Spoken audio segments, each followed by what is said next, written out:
The first time he struck me was on our second date. I watched the waiter as he walked away. Jonas didn't think it was right, that he was being faithful, and I was already looking to cheat on him.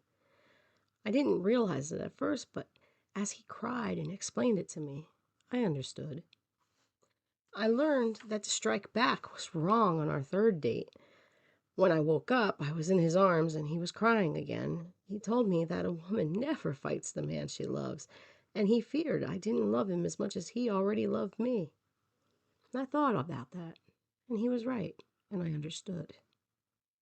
No one in my family came to our wedding. They just didn't understand that sometimes love hurts, and that a bruise here and there is nothing compared to the love that we had for each other.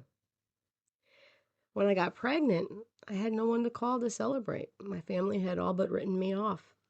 But there was Jonas. He took me out to celebrate. We had such a beautiful night together. I didn't know pregnant women shouldn't have wine. I wouldn't have ordered it. I was even more upset that when I lost the baby, I had no one to cry to. But Jonas was there, and he held me tight and he cried with me. He told me I'd have to be more careful. He would never have hit me so hard if I hadn't tried to kill the baby by drinking the wine. Jonas was just always so smart, and he knew things. I'm not as smart as Jonas. I didn't know things the way he did. When I found out I was pregnant with the second baby, I was so worried. I didn't know what to do, but I knew I couldn't take a chance that Jonas would find a way to hurt the baby. So I thought about leaving him, but that really wasn't an option. I love Jonas. Jonas was my world. Everything about Jonas was meant to be with me. So I knew I had to kill him. And I knew what I would do with him. I had already selected the tree in our backyard that had the beautiful leaves that turned all the pretty colors in the autumn. He used to make fun because that's my name, Autumn. And he used to say that whenever I was around, everything was so beautiful. Oh, I love that man so much.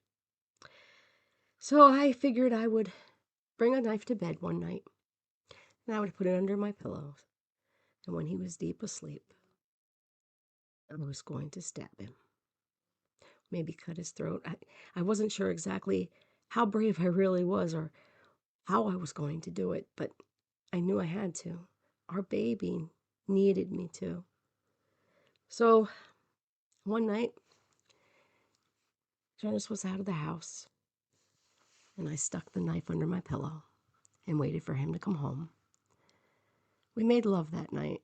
It was my way of saying goodbye to him. It was probably the best session of lovemaking we had ever had.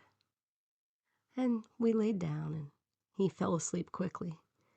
And as I listened to him snore, I prepared myself and slowly reached under my pillow, pulled out the knife.